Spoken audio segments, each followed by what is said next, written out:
I just fell in love with him. Watching my childhood friend say this with a sleazy grin, I struggled to keep myself from bursting out laughing. Oh really, you fell in love, huh? Well, by all means, make my husband happy then. Here, you can have this man. So, from now on, you two share all the joys and sorrows together as a married couple. Though I doubt there will be much joy. My name is Kate. I'm a 48-year-old woman with little patience, even if I say so myself. If I find something annoying or troublesome, I give up easily. In a way, you could say I'm quick to make decisions, right? What? I should try harder? Well, I used to be one of those overachievers, but due to certain experiences, I've come to love my current laid-back personality. It all started when I was very young, too young to even remember much. My parents moved with another couple and lived in houses next to each other. Why did that happen? Because my parents and that couple were childhood friends too. For childhood friends, who became couples, got married around the same time, and even got pregnant at the same time. And since their kids were the same age, they decided to live next to each other to stay close. This is how I, Kate, and the girl next door, Loretta, became destined to be childhood friends even before we were born. Hearing just the story, many might think it's wonderful to have two generations of families being such close friends. I think so too. But that only works if the childhood friend has a good personality. Unfortunately, my childhood friend had a terribly bad one. Our parents were so close that they would often go to each other's houses and have dinner together, so Loretta and I were raised almost like sisters. We were always together, so much so that before we entered kindergarten, both Loretta and I thought of each other as sisters. We didn't have any concept of who was the older or younger sister, but I remember Loretta often acted like she was my older sister. Looking back, it might have all started when we found out we weren't actually sisters. I don't remember exactly when, as we were too young, but for some reason, Loretta started mimicking my mannerisms. Our parents would say, "Maybe Loretta felt lonely after realizing she wasn't your sister. Mimicking Kate might be her way of saying she's closest to you." There might have been some truth to that, but since we were kids, it's hard to tell what Loretta really felt. Mimicking my mannerisms was cute and our parents found it amusing. But as Loretta grew older, she wanted the same things I had, answered the same way I did when asked about food preferences, and behaved as if she wanted to become my copy. Our parents saw us as two peas in a pod, but in reality, I was the one being copied. I couldn't pinpoint why. But Loretta's behavior started to make me uncomfortable as a child, and I began to get angry at her for copying me. However, our parents misunderstood this as me throwing tantrums. Well, it's no wonder. When asked why it bothered me, I could only say, I don't like it, and being a child, I was bad at explaining things. Every time, I was told to get along, and no one understood my true feelings. As I grew up, I started to feel the weight of having a childhood friend like Loretta, and eventually, I entered elementary school. From around this time, the relationship between Loretta and me completely changed. The reason is that, by the time you reach elementary school, a natural hierarchy forms within the class. Athletic, cute, and energetic, Loretta belonged to the top tier of the class. Although Loretta and I were never in the same class, her prominence made her well known even among students from other classes. In my class, everyone thought of Loretta as the cute and noticeable girl. On the other hand, I was ordinary, neither particularly noticeable nor forgettable. Not exceptionally plain, but nothing remarkable either. My grades, athletic ability, and appearance were all average, making me a common presence. I was content with this position since I had no desire to stand out. But Loretta began to treat me with a slightly superior attitude. She never directly said anything, but I felt she regarded me as beneath her. In reality, I was indeed inferior to Loretta, and it was understandable that others saw it that way. To be honest, I had found Loretta troublesome since we were young, which only made me dislike her even more. Since we were in different classes, we could have easily become distant school friends. However, our parents were close friends, so we had to spend a lot of time together. I even told my parents that I didn't want to be with Loretta, but they dismissed it as typical teenage selfishness. My parents, who had never dealt with a difficult childhood friend, couldn't understand the concept of disliking one. They believed that having a childhood friend you could stay close with was wonderful, so my feelings never got through to them. I was set to attend the local elementary and middle schools. This meant that I wouldn't be able to separate from Loretta until high school. That's a long way off. I sighed every day. Then, one day, at the piano school Loretta and I attended, the performers for an upcoming recital were announced. Only the top 3 students would be selected, and I was one of them. I had started piano because I loved it, but after Loretta decided she also wanted to play and joined the same school, it became a burden. But it was worth the effort. Hard work does pay off. I was overjoyed and felt a surge of pride when a girl who had participated in the previous recital said, "Congratulations! That's amazing, Kate!" "Thank you," I replied with a beaming smile.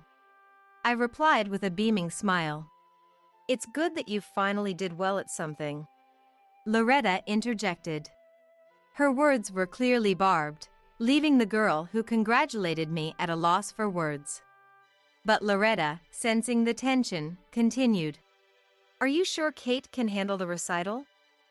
Don't wet yourself on stage." She sneered maliciously. The word wet caused an exaggerated reaction among the kids. The celebratory mood instantly turned into, "Kate, you wet the bed!" It was something that happened back in preschool. I hadn't wet the bed since becoming an elementary student. However, for children, the truth didn't matter. They were only interested in the amusing story in front of them. No matter how loudly I insisted, "I don't wet the bed anymore," the kids laughed and said, "You're still a baby." Or, "That's so embarrassing." The teacher eventually intervened, but the teasing continued for a long time afterward. However, I had a competition coming up. I was determined to prove my skills and show them all what I could do. "Kate, let's play dodgeball." "Huh?" As usual, Loretta came over to my house, bringing along some of her classmates. "I'm going to play with my classmates. Come join us, Kate." "What? But I'm the only one from a different class." "You should all play together." "I want to play with you too, Kate," Loretta pleaded. "Please." Everyone commented on how close we seemed, but, honestly, I found the invitation bothersome. I wanted to be away from Loretta for even a single second, yet I couldn't find a way to refuse. Somehow, I ended up joining their class's dodgeball game. I would later regret this decision. Once the dodgeball game started, it was clear that many of Loretta's classmates were in sports clubs, and the game quickly became intense. I'm not very athletic, so I was desperately trying to dodge the balls. Then Loretta, "Kate, catch the ball! Stop running away!" shouted. I was bewildered, thinking, I can't catch such a fast ball, but Loretta's teammates joined in. "Kate, now! You could have caught that one! Come on, catch it!" And heckles me. Their shouts were intimidating, and I reluctantly reached for the ball, but I couldn't catch it properly. I was afraid of getting hit and being sent to the outfield, and I didn't know what to do when suddenly, out of nowhere, Loretta body slammed me. I lost my balance and fell awkwardly to the ground, twisting my left wrist badly in the process. Meanwhile, Loretta had caught the ball without needing to slam into me at all. "Sorry, I got too into it and bumped into you," she said with a smile. She didn't seem sorry at all. At first, I was in shock and didn't realize it, but my wrist hurt incredibly. Loretta's classmates gathered around my tearful self, and we had to stop the dodgeball game so I could go home and visit the hospital. The diagnosis was a fractured left wrist. 3 months to heal. I wouldn't be able to participate in the piano competition. When Loretta saw me with my arm in a cast up to my elbow, she smiled and said, "That must have been tough," in a voice that pretended to be concerned. I wasn't fooled by her mismatched expression and words. I was certain Loretta had invited me to play dodgeball just to injure me. Even though I was sure, I had no proof, and that was frustrating. Why did I have such a person as my childhood friend? Filled with helplessness, I cried alone in my bed that night. Since I couldn't compete, Loretta was chosen to take my place. "I'll do my best for you, Kate." Looking very pleased. I was the one initially selected, and Loretta hadn't made the cut. Swallowing my resentment towards Loretta, I simply replied, "Good luck. Good luck." Loretta continued to play small pranks on me, but I started to reduce the time I spent with her by focusing on my studies. My parents said, "You don't have to study so much. You're still a child, you should enjoy playing too." But whenever I played with someone else, Loretta would somehow tag along. It was all because we lived next door. She was probably watching my every move. To avoid playing with Loretta, I decided not to play with anyone at all. I couldn't understand whether Loretta liked me or disliked me.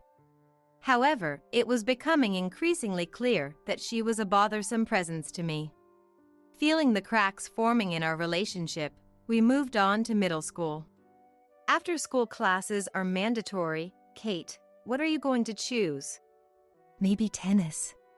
Oh, I'll do that too. Loretta naturally tried to pick the same class as me. But this was all within my expectations. After that, without telling Loretta, I signed up for a cooking class, while she believed me and joined the tennis team. Finally, I thought I could get away from her. But no. In less than a week, Loretta quit tennis and switched to the cooking class to follow me. "You should tell me if you're going to change," she said casually. Because of this, the members of the cooking class mistakenly thought Loretta and I were good friends, and my attempts to distance myself from her were seen as cold. Honestly, Loretta had orchestrated it that way. But as a middle schooler, I was determined not to be outdone by Loretta. I started avoiding her as much as possible on the way to and from school and used studying as an excuse to not eat with her. Of course, it was hard to refuse every time in front of our parents, so I only declined occasionally, but I felt much lighter. Next was high school. My parents probably wouldn't allow me to go to a boarding school, but if I chose a school in the opposite direction from Loretta's, our interactions would decrease. I'll study hard so I can get into any school I want. With that in mind, I started studying in the library after school when there were no after-school classes. At first, I just sat at the desk and studied, but since I went there frequently, a 9th grader named Dominic, who worked as a librarian, started talking to me. Apparently, it was rare for a 7th grader to come to study. I understood that it was just consideration for a younger student, but I started to feel attracted to the calm and older Dominic. He was very kind and helped me with my studies. He explained things very clearly. As we began talking more about various things, I, who had no interest in novels, started reading the books Dominic recommended. They say love changes people, and it's true. I think I was floating on my first love. That's why I was off my guard. "Oh? Are you here for the library too, Kate?" One afternoon, when I went to the library as usual, there was Loretta. She acted like it was a coincidence, but it definitely wasn't. She had been watching my actions as usual. Even though I knew Loretta was that kind of person, why did I start going to the library so often? I deeply regretted letting myself get carried away because I liked Dominic, a ninth grader. Knowing my feelings. The library is nice. It's relaxing. Maybe I'll start coming with you, Kate, she said. I wanted to shout, please don't, but Dominic appeared behind me. Oh? Is she a friend? He asked. Before I could answer. We're childhood friends, Loretta said with a smile. Childhood friends, huh? That sounds nice. I'm an only child, so I kind of envy that, Dominic said, and before I knew it, the two of them were engrossed in conversation. I couldn't interrupt their conversation, and I felt like my place had been taken away. It was depressing. As she had declared, Loretta started coming to the library with me from that day on. I knew that if I didn't go to the library and stayed in my room to study, my interactions with Loretta would decrease. I really hated Loretta, but I also wanted to see Dominic's face just as much. In the end, I kept going to the library, allowing Loretta to invade my sanctuary. One day, Kate, do you have a crush on anyone? Loretta asked me. And she did it right in front of Dominic. I responded, my voice suddenly high-pitched and surprised, something I immediately noticed myself. Of course, Loretta also understood everything from just my voice. I still remember the smug smile that appeared on her face. Dominic noticed my discomfort and said, So Loretta, do you have a crush on anyone? He redirected the question to her, probably expecting Loretta to blush and say something like, even if I did, I wouldn't tell you. But instead, Yes, I do. It's the person right in front of me, she said, pointing at Dominic. Dominic's face turned bright red in an instant. It was over, I thought. Seeing my stunned expression, Loretta gave me the same smug smile again. Looking back now, my feelings for Dominic were probably obvious to any girl. Dominic never noticed, but being caught up in my first crush, I couldn't hide my feelings. I would blush just talking to him, and my voice would often rise when we studied together and our faces got close. Loretta, who had known me since childhood, could easily see through my obvious feelings. My catchphrases, hobbies, after-school classes, and even my belongings. Loretta wanted and copied everything I had. I guess she wanted my crush too. In front of me, filled with despair, Loretta asked Dominic, Will you go out with me? Dominic, flustered, said, I don't really know you that well. But a month later, the two started dating. They even made a point to tell me about their relationship. I still think I shouldn't have gone to the library if it was going to hurt so much. After that, I stopped going to the library, and before I knew it, Loretta and Dominic had broken up. Maybe Loretta lost interest because I gave up on Dominic. I focused even more on my studies and eventually became a high school student. When applying to high schools, I kept my preferred school a secret from Loretta, but my parents found out, and I almost ended up going to the same school as her. I chose a boarding school that was significantly below my level. Loretta threw a tantrum about going to the same high school, but my chosen school had a bad reputation with previous students being arrested, so Loretta's parents stopped her from going there. I should have aimed lower from the start. Despite my parents crying, I successfully separated myself from her. I continued my studies in high school and eventually got into a top-tier university, moving out of state. Because it was a boarding school, I had measures in place to deceive my parents about my real college preference, so Loretta and I ended up in different universities. By the time we started working, We both found jobs out of state and became estranged. Eventually, I married a man named Eric whom I met at work. Life was going smoothly, but in the summer of our first year of marriage, when we returned to my parents' house for Thanksgiving with Eric, I saw Loretta again. Loretta was also married and was visiting her parents for the first time in a while. Then our parents said, "Since it's been a while, let's have a family dinner together." And we ended up having a meal with Loretta's family, my family, and our parents. Well, I thought if I could just endure this one day, I would somehow manage. It was about half a year after Thanksgiving. Eric's affair came to light. And the other person was Loretta. How did I find out? I caught them in the act, in a car parked in our driveway early in the morning. It turns out they had exchanged contact information during that visit home and had been seeing each other frequently since. Loretta is currently separated from her husband and lives nearby. According to Eric, he made the first move on Loretta, but I suspect it was Loretta who orchestrated the whole thing. She must have wanted what was mine again. Both of them said they had fallen for each other and wanted a divorce, and I, "Fine, have it your way," ended up getting divorced in a fit of anger. After that, I moved to another state and changed jobs. I met and married a man named Freddie who runs his own business. We had a child, and just as I thought I had regained my happy days. When my child started elementary school, I froze at the entrance ceremony. There was Loretta, with a child who looked just like Eric. "Hey, long time no see." Loretta greeted me cheerfully. "What are you doing here?" I was stunned. "I told your parents I wanted to apologize to Kate for taking Eric, and they told me where to find you," Loretta replied. Needless to say, I was furious with my parents.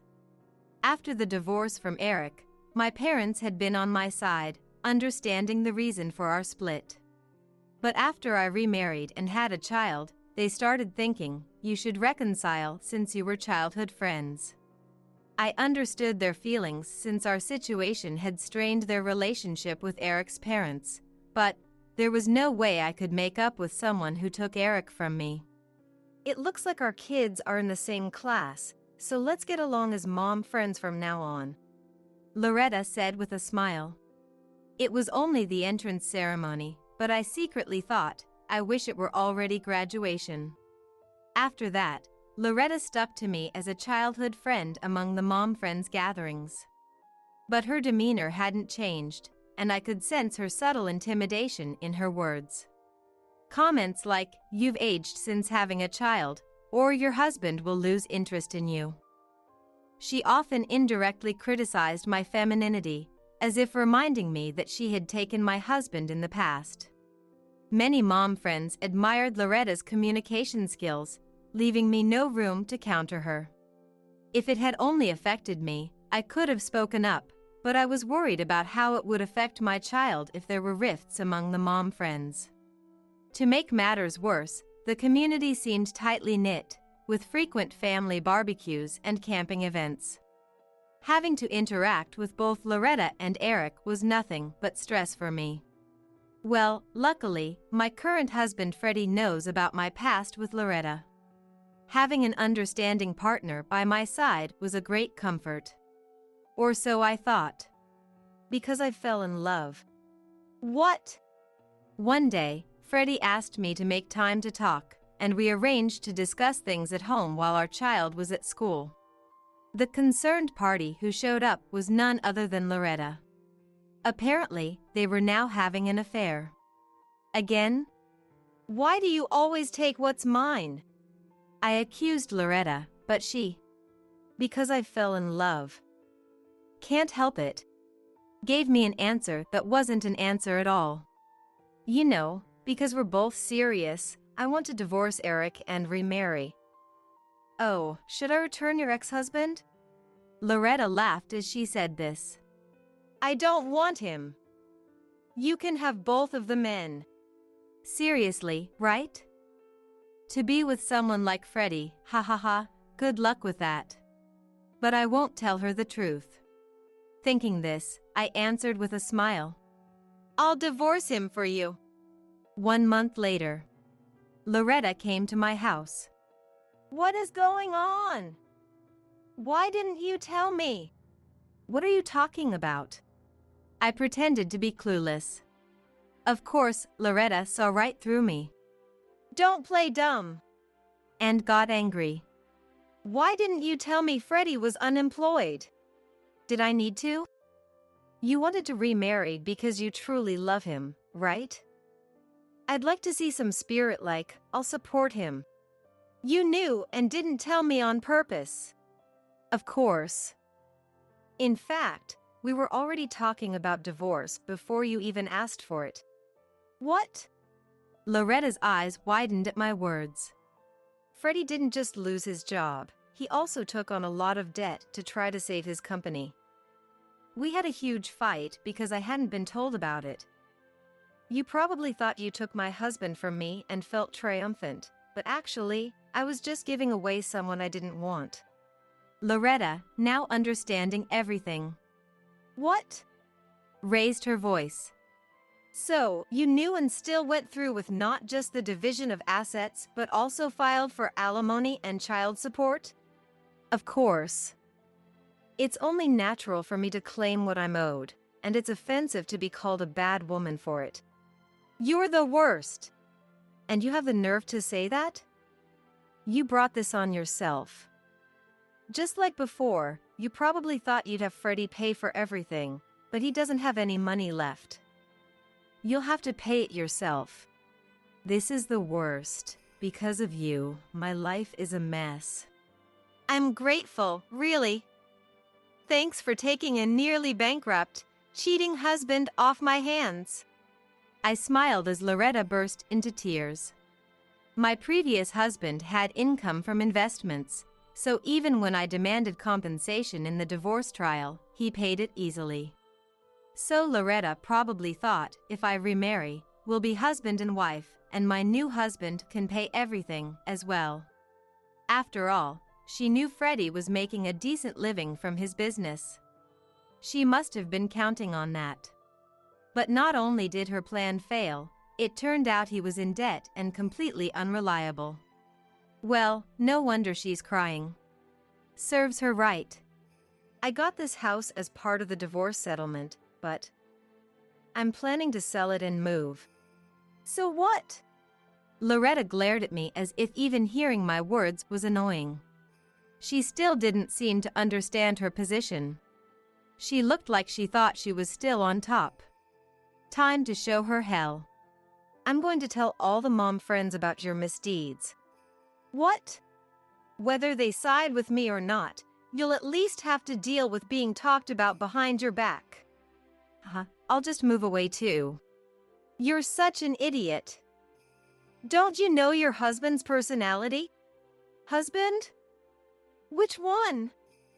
What are you talking about? I'm talking about my ex-husband, Eric. He's very jealous. If you mention divorce, he'll probably start stalking you. Good luck with that, I added, and Loretta froze. Switching to another man and being abandoned, there's no way he'd allow that. Ha ha ha, I can't wait to see what happens next. With that, I walked back home, ignoring Loretta, who stood there in shock. Loretta rang the doorbell multiple times. Please reconsider the compensation from the divorce settlement. She pleaded, but I ignored her completely. Later on, shortly before I moved out, a certain flyer was distributed around the neighborhood. It exposed Loretta's infidelity. It even listed all her past relationships. For the record, it wasn't me. However, since the flyer described Loretta's behavior inside the house, it was clear that my first husband, Eric, whom Loretta had divorced, was the one behind it.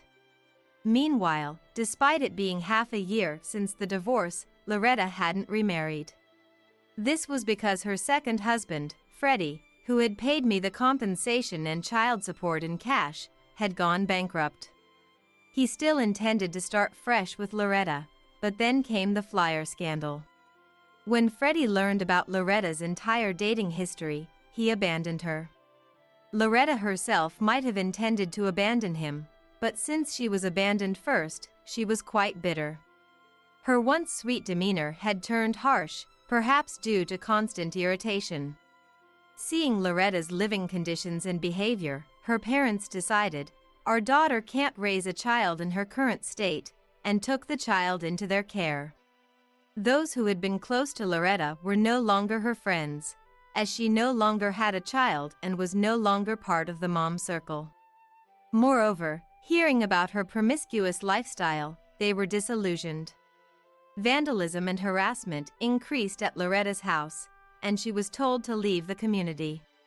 She wanted to move but had no money, and although she wanted to sue over the flyer, money was still an issue. On top of that, Eric continued to stalk Loretta. He planned to reconcile for money, but Eric wasn't that foolish. "I want you to see the real me, so I won't remarry," he said, and continued to watch over her to prevent her from finding a new man. It was really creepy. Meanwhile, I moved out of state with my child and am now working hard as a single mother. I've had enough of marriage, so from now on, I plan to live putting my son first. As I've gotten older and lost my grip strength, he helps open jars for me, and when I'm exhausted, he gives me massages. He's really grown into a kind boy. Although Loretta ensured I had terrible luck with men, when it comes to my son, you could say I had good luck with one male. Though it's a different kind of meaning than usual. We're not particularly wealthy, nor am I a career woman working solely for my job. It's just an ordinary day-to-day life. But for someone who's had a tumultuous life, the warm daily life with my son and 3 cats is the happiest time I've ever had. Since then, Loretta hasn't appeared before me. Well, it's understandable given the trauma she's caused me and the fact that Eric is watching her, so she can't do anything rash. At last, I feel like I've found true happiness. Now, I need to wake up early tomorrow and make lunch for my son. I'll do my best this week too. Yay! Let's turn this place into a bed and breakfast, my husband, David, announced, and both my daughter Jennifer and I gasped in surprise. "What are you talking about?" As I voiced my shock, I became certain that the scene before us was indeed where my childhood home had been demolished. "Can you explain this to us in a way we can understand? Is this your fault?" I pressed David, who stood there with his usual malicious grin. Seeing him like that, Jennifer suddenly burst into laughter. "Wait, stop, Dad." It seemed that the absurdity and hilarity of her father's incomprehensible actions and long-standing control over us were finally hitting her. Panting, Jennifer exclaimed, "Grandpa's house was worth a fortune." Then, suddenly turning serious, she added, "What you did is literally a crime." David seemed to realize too late the irreparable mistake he had made. "My name is Barbara, a 48-year-old housewife. I currently live with my husband David and our daughter Jennifer, who is 19 and in her first year of college but has no plans to move out anytime soon. Having Jennifer, who has been on my side since she was a child, remain in our home is a blessing, especially with David as a common adversary. David and I met back when I was still working as an office employee, having graduated from a community college and worked as a clerk at a local trading company. David, who worked in sales at another company, frequently visited. Though sales sounds prestigious, he was more like a jack-of-all-trades for various companies.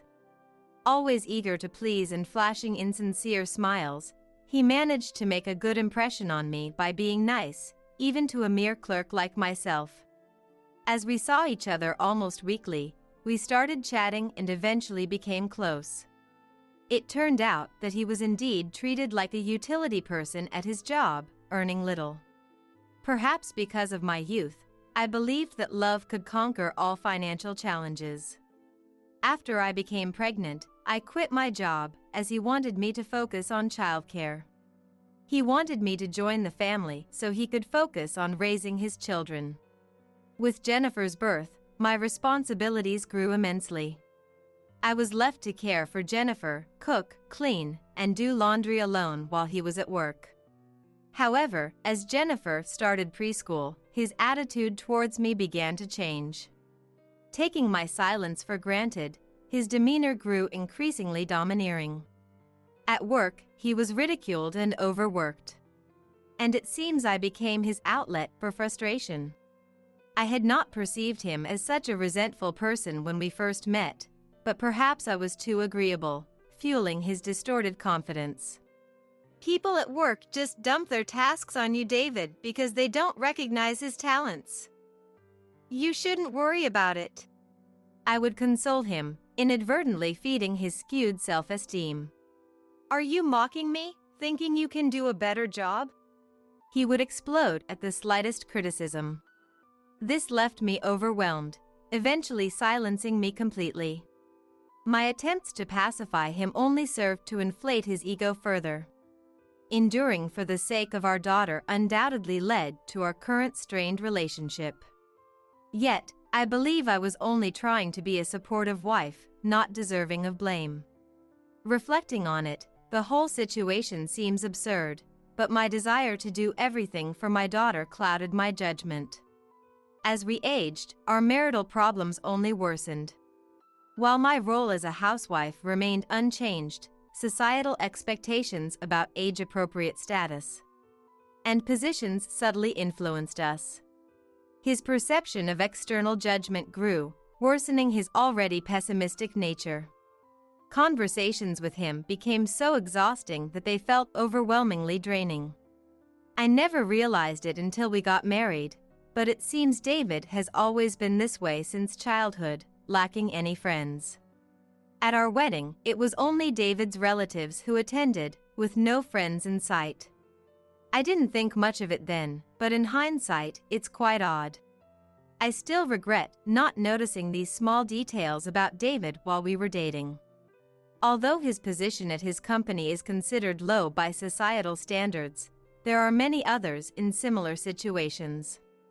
I can understand being upset if criticized by family at home, but I have never once complained to him about such matters.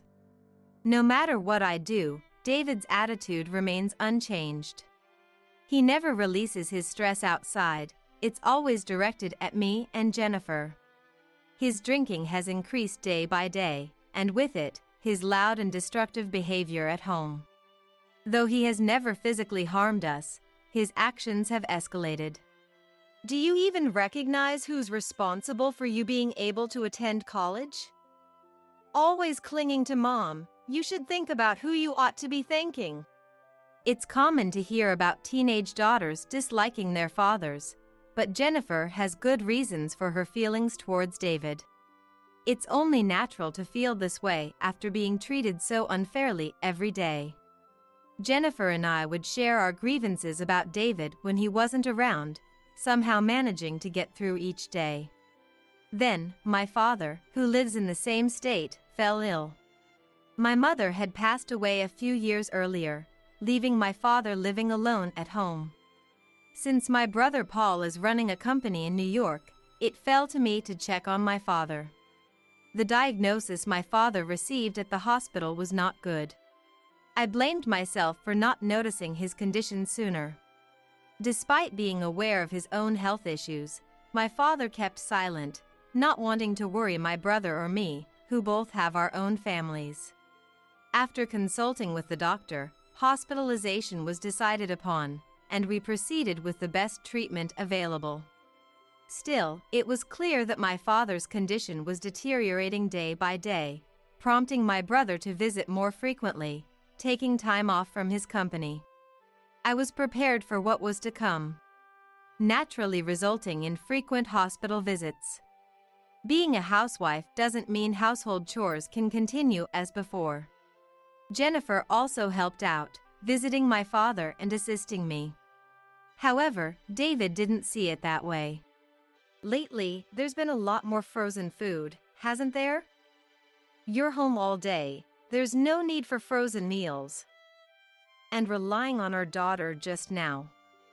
You should consider our life here too. He took the opportunity to scold me and even complained about my father.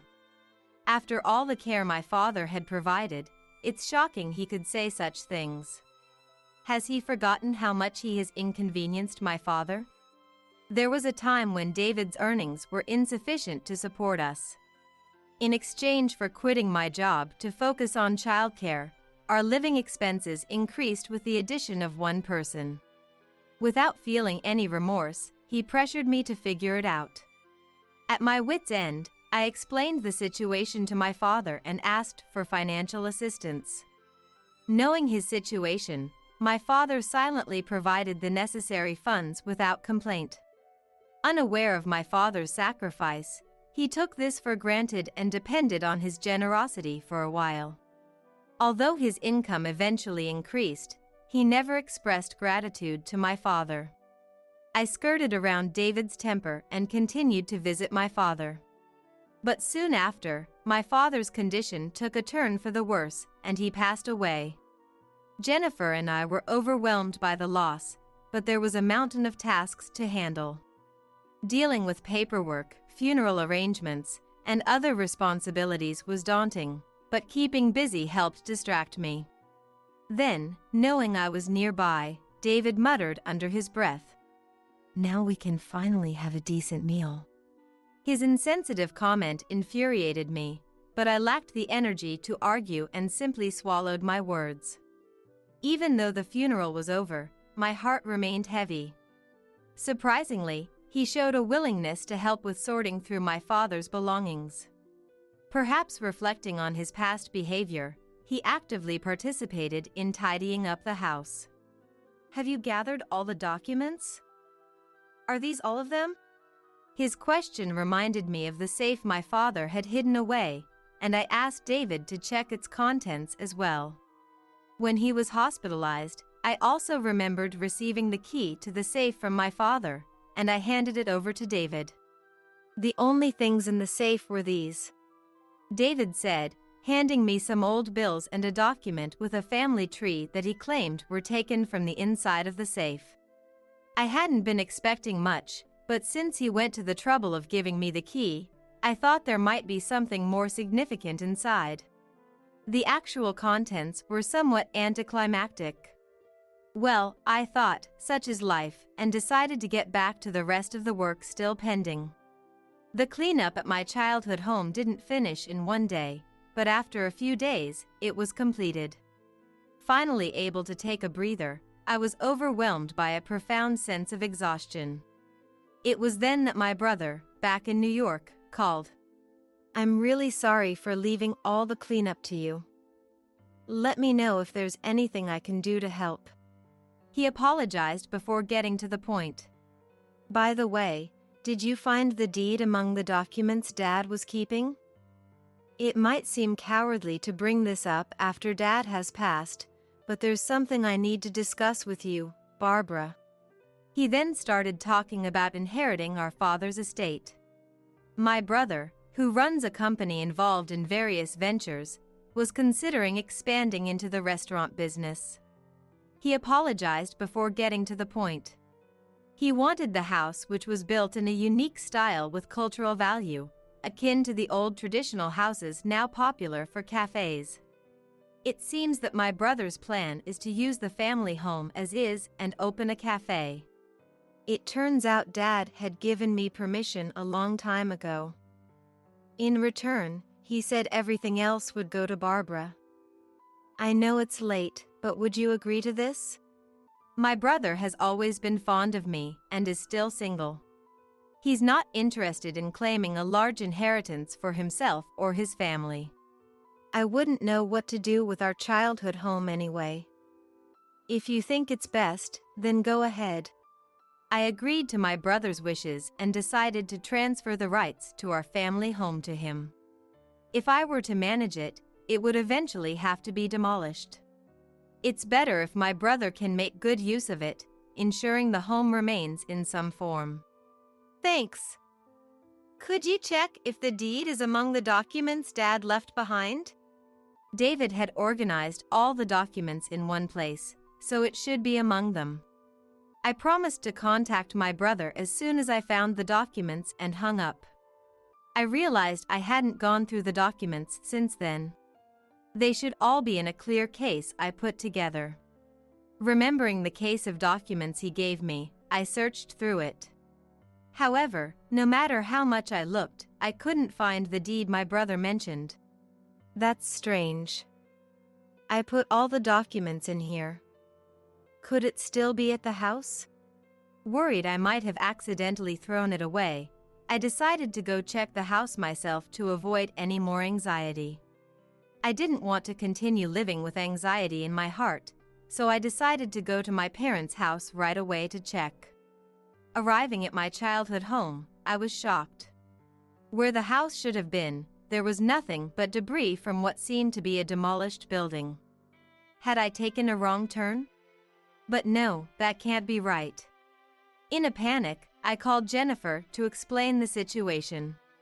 After hearing about the cafe renovation plan and the cultural value of our childhood home, Jennifer, sensing my distress, said, "I'll come right now," and hung up. True to her word, Jennifer arrived at my location soon after. "Mom, what's wrong?" she asked, her long hair disheveled from hurrying. She looked at me with concern, panting. "I can't seem to find our house," I explained to Jennifer, gradually regaining my composure as I repeated the story. "Mom, you're not wrong. This place is definitely Grandpa's house." Indeed, if Jennifer had come straight here, then this was undeniably where my childhood home had been. Well, where it had stood. It had only been a few weeks since my father's funeral. I had no idea what could have happened. Could my brother know something? But we had just spoken on the phone. That couldn't be it. Which made the reason for the demolition even more puzzling. The site looked like it was still under construction, but there was no one in sight. What should I do in such a situation? Call the police? While trying to calm my confused mind with Jennifer's opinion, I noticed someone walking towards us from a distance. "Wait, is that Dad coming over here?" Jennifer exclaimed in surprise. I squinted to see the approaching figure more clearly. Just as Jennifer said, it indeed was David. Walking towards us with his suit sloppily worn. It's just past 3 p.m. now. Perhaps he's on his way back from some external appointments. Still, running into him here, of all places, is odd. My confusion only deepened with David's appearance. All I could do was wait for David to speak. As he got closer, I could see a faint smile on his face. Despite him being my husband, that expression sent a chill down my spine. "Oh, what a good place to find you too." David stopped in front of me and Jennifer without losing his smile. Both Jennifer and I were too taken aback to say anything, waiting for David's explanation. "This place will be cleared out and turned into a bed and breakfast." At his words, Jennifer and I both exclaimed in surprise. "What? What are you talking about?" Realizing that the scene before us was undoubtedly the site of our demolished family home, we were shocked. But there's no way we could just accept this. What on earth was David thinking? No matter how hard I tried to figure him out, the answer eluded me. "Hey, explain so we can understand. Is this your doing?" David's attitude, still sporting a faint smile, made me press him more forcefully. "Yeah, I did everything. We can't move forward without clearing the land first. I'm planning to build the bed and breakfast with the money I've saved up little by little and my retirement fund. Of course, you're going to contribute financially as well." He spoke in a somewhat pompous manner, showing no remorse. Could there possibly be a legitimate reason for this outrageous action? David seemed to sense our anger and confusion, feeling somewhat irritated by our reactions. He continued on as if I had no choice. I've always wanted to start something on my own. Everyone fails to recognize my talent and just gives orders. I can't be satisfied with that. So, I decided to operate a bed and breakfast here. David confidently declared this, then looked at our expressions again. However, such explanations only deepened our confusion. I'm sorry, but I don't understand at all what you're trying to say.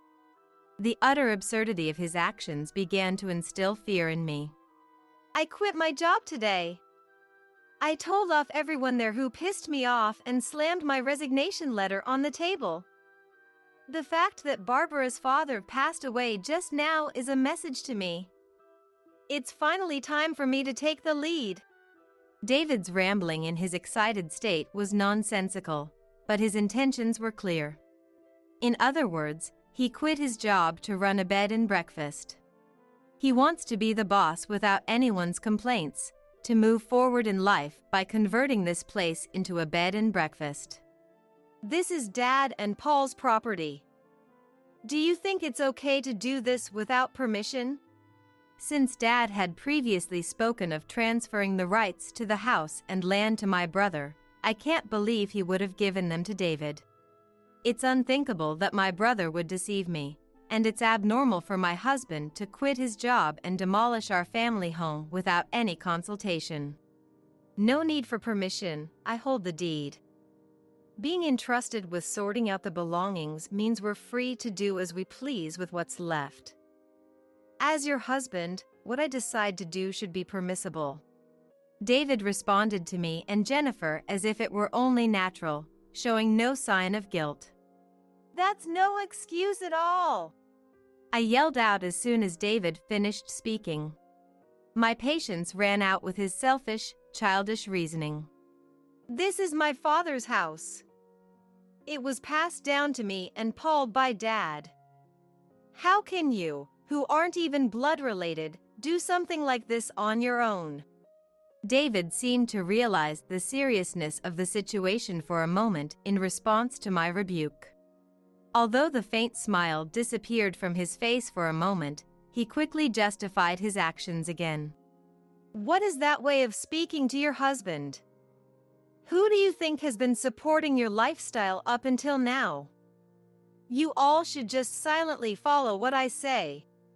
David, with his face turning red, raised his voice without caring about his surroundings. Perhaps due to the extreme excitement, he began to gasp heavily. Seeing David like this, Jennifer suddenly burst into laughter. Wait a minute. Stop, Dad. Tears were even welling up in Jennifer's eyes. It seems she felt a mix of pity and humor from the bottom of her heart towards the absurd and comical behavior of her father, who had always tried to control her. Dad, don't you know?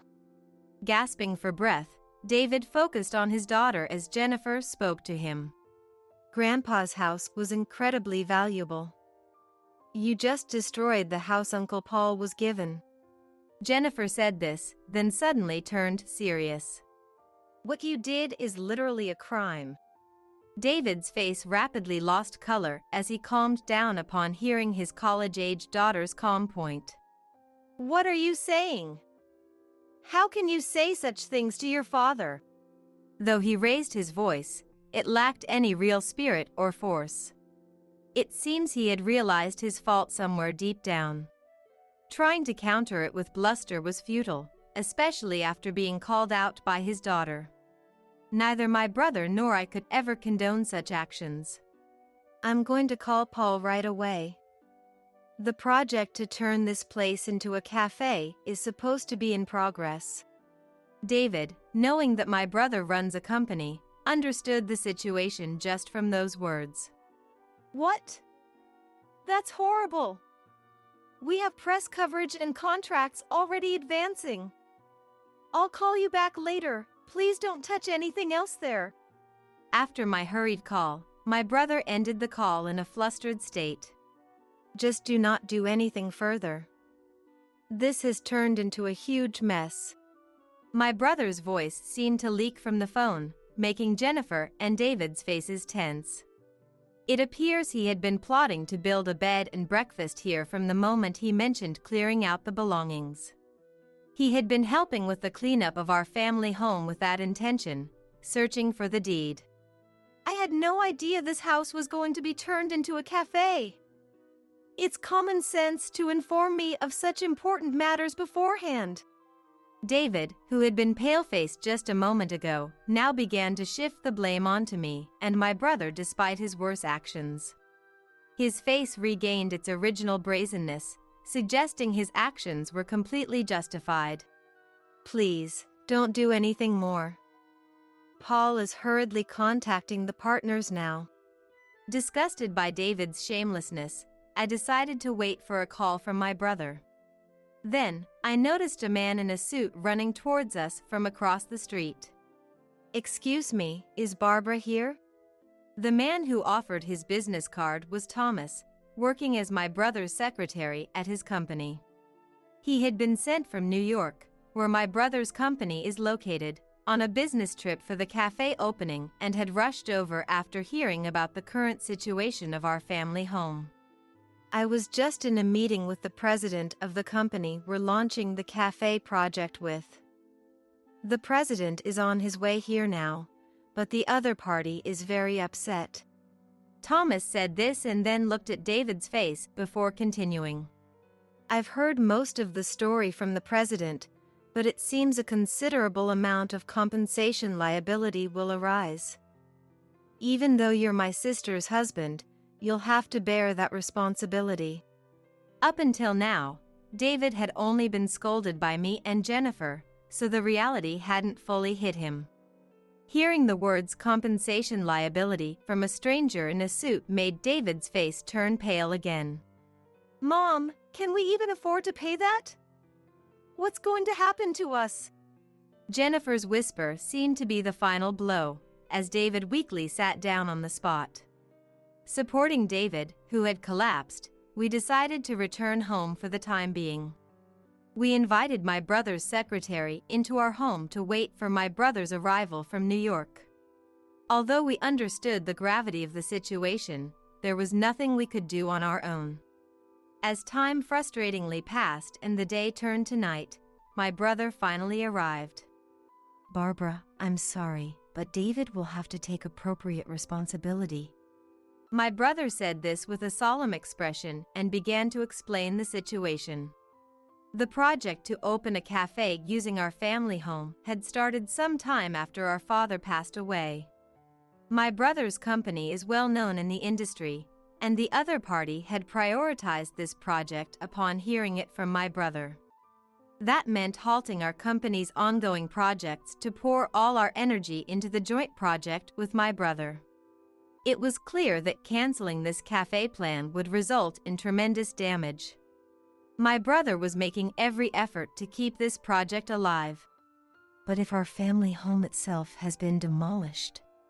I remembered the scene that had been in front of my eyes until a moment ago and inadvertently let the words slip out.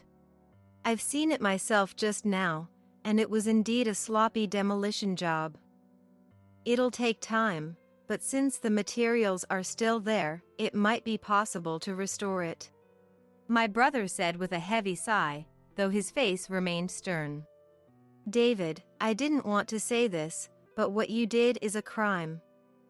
It's not something that can be resolved with an apology, but you'll have to join in apologizing to everyone involved." David, told by my brother, remained pale-faced and frozen on the spot but slowly nodded.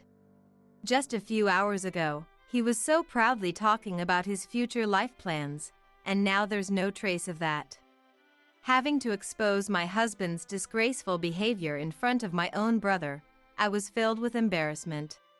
I had caused a huge mess simply because I failed to see through him. While my brother wouldn't blame me, I had no intention of staying with him any longer. On paper, David and I were still married, but in my heart, he had become a complete stranger. David, accompanied by my brother and the secretary to apologize to the related companies, faced unimaginable pain there. To explain the situation, the truth had to be told. As my brother explained the whole story to the other parties, those who had been calm towards my brother suddenly criticized him. David had believed his lack of recognition was due to others, but facing direct accusations of being a failure as a person, that belief easily crumbled. When he returned home with my brother, his eyes were vacant, as if he could collapse at any moment. Fortunately, everyone accepted the apology, on my behalf, of course. But as expected, they demanded proper compensation. David, following my brother around, must have heard enough about the specific amount of damages. It's no wonder he was overwhelmed by it. Unfortunately, I too had reached my limit. In front of David, who had slumped down, I presented the documents I had prepared. Now you finally understand why you're not appreciated. You're a failure as a person. I've had enough of you. I declared firmly to him and insisted he sign the divorce papers I had extended towards him. Hearing this from a wife who had been compliant until now, David began to cry. Please! Don't abandon me! What will become of me now? I've even quit my job. Aren't we a family that lived together until now? Despite only considering us as outlets for his stress before, his pleading words now had no effect on me. I continued to look at the divorce papers, ignoring his words. Saying anything to him now would be meaningless and wouldn't help him. After a while, realizing my resolve was firm, he slowly signed. It was over. We were now officially strangers. Months later, thanks to my brother's kindness, criminal charges were avoided, but David was left with a huge debt. In addition to bearing the liability for the damages of the halted project, he was ordered to pay compensation for his rash actions and verbal abuse towards us, resulting from our divorce. It was a natural consequence, yet he couldn't have imagined such a simple outcome. He must have realized the extent of the inconvenience he caused to many people during the apologies he made with my brother to various companies. The only silver lining was that his boss hadn't taken his resignation seriously, so he didn't lose his job. If he had lost his job as well, there would have been no way for him to repay the massive debt he had accumulated. However, the atmosphere at the company will probably become even harsher than before. Still, it was good that they forgave him for such an outrageous action. David lost his family and wealth, and his pride in his own excellence was shattered. This will probably be the greatest punishment for him. I was worried about how our divorce would affect Jennifer, but she is already an adult. She didn't take the situation as heavily as I thought she would. Everything will be fine with Mom around, and I'm already an adult. Whether she was trying to be considerate or not, Jennifer answered cheerfully. The project to renovate and rebuild our family home, led by my brother, managed to recover somehow. Though it seemed I would be able to live off the alimony from David and the inheritance left by my father, I was entrusted with running my brother's cafe. The people from the company that launched the cafe with my brother trusted me and gave me various tasks. Thanks to this, I am enjoying a more fulfilling life than the days I spent as a housewife. Being able to work in the place where I lived with my parents and brother is also a great joy. Marriage is not the only joy in life. I might have lost a certain sense of security that comes from being protected by someone, but in another sense, I gained freedom. My feelings are not dark and gloomy now. On the contrary, I feel more positive and bright. I have found a new purpose and am filled with hope.